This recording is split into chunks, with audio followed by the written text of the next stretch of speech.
Welcome to Tangling with Gina.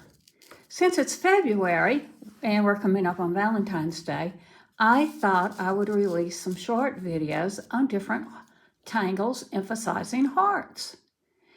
You can see I kind of made one here, and we have, this is Aquafleur.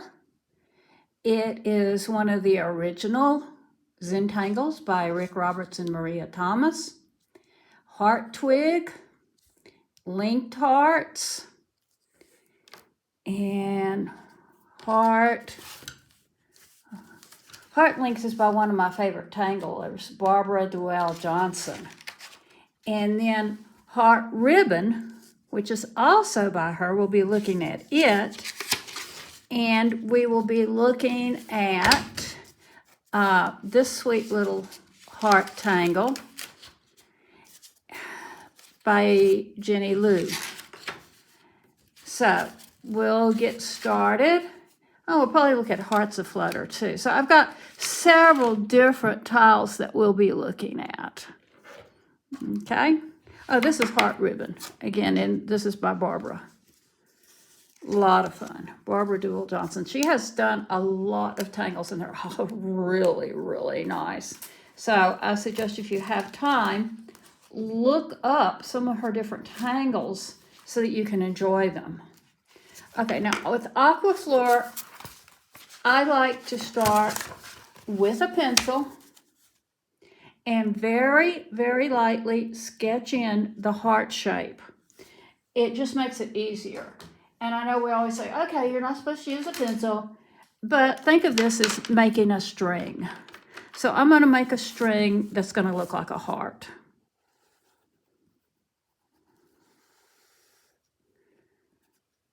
So here's my heart shape.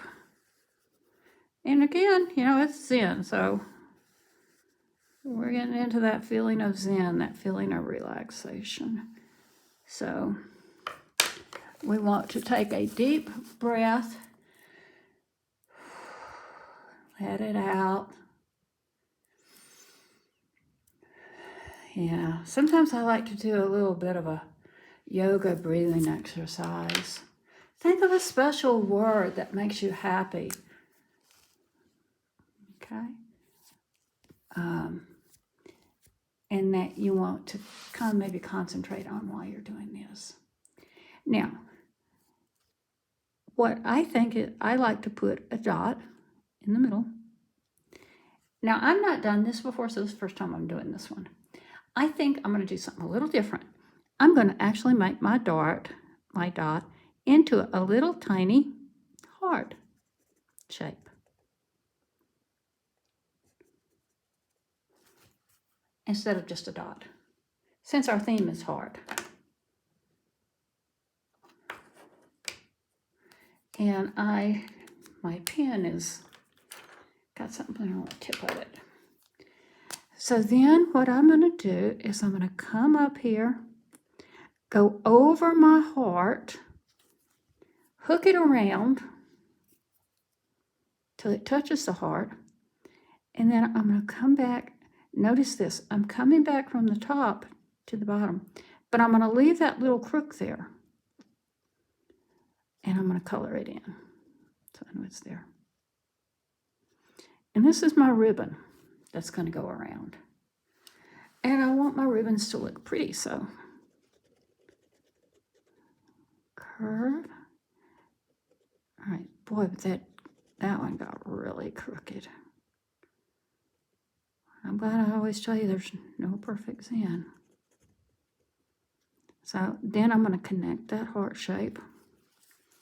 I'm going to turn this way. And actually, I do better going this way, so I'm going to pull this down like this.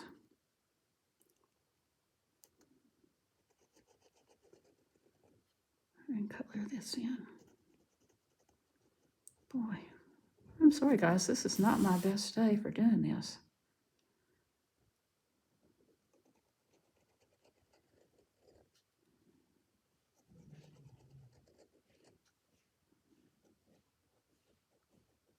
Oh, what's wrong? But at least you can see that we're not going to worry about being perfect.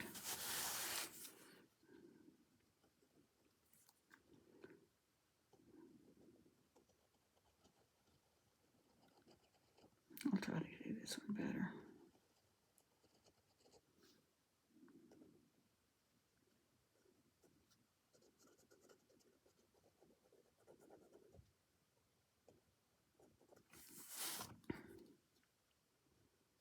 Anyway, we're going to go all the way around.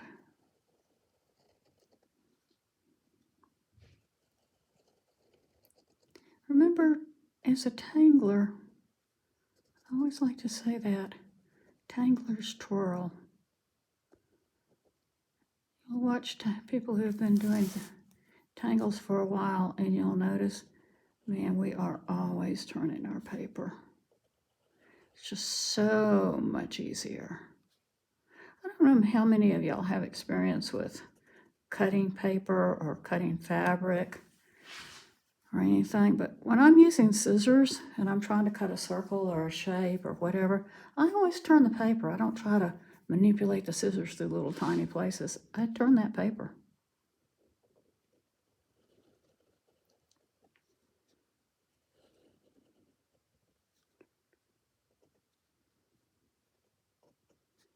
It makes life much, much easier. Now I'm kind of getting into the flow. This one's kind of skinny. The ribbons don't all have to be the same. Okay, now I'm down here at my point. I'll turn my paper again. And this one actually isn't going to come to the point. It's going to kind of come around that point, which worked out nicely. So I'm going to keep that point. Again, turn.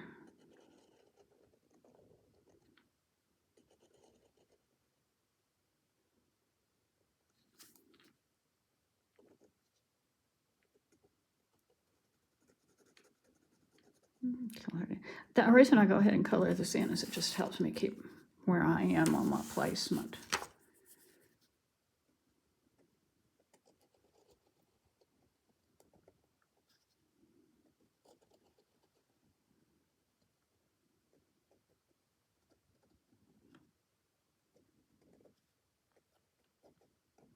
I need that one to come down a little bit more.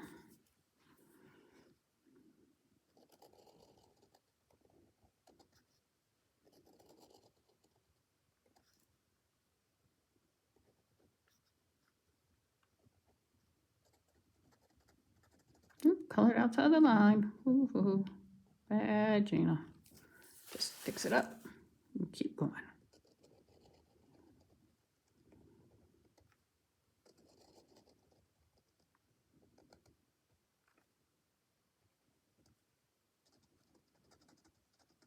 Okay, I'm getting my way back around here.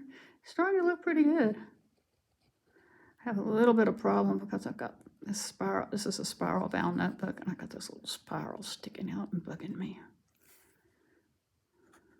or bothering where my hand goes.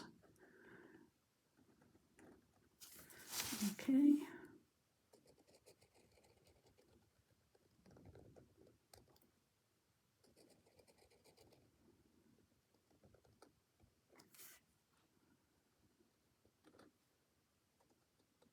And I think I can scoop one more in here. I'm going to turn it around.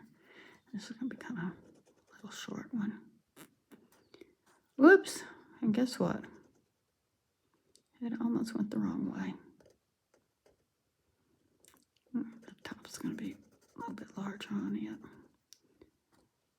When I turned it around this time, I kind of missed which way my ribbon was going. So that one's not very neat. Oh, well. I probably, this would be one I would probably go, okay, I'm not going to use this one. This is practice. Now, you can shade it. That's one of the neat things that I love about this one.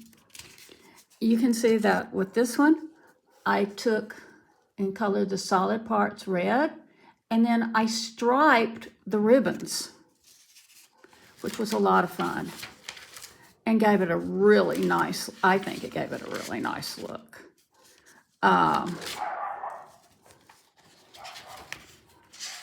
But also the other thing that you can do is you can put beads. You can do what we call bead it. No, not beat it, bead it. And this is one where you can see that in between the ribbons, I came back and put a little string, and then came back, a little line, came back and put little dots. And I think that looks kind of cool. I like that. So I think on this one, I'm going to come back, and I'd like to do that same thing. But I'll do it later, okay? Since I lost my notebook. Okay, so that's it for Aquafleur.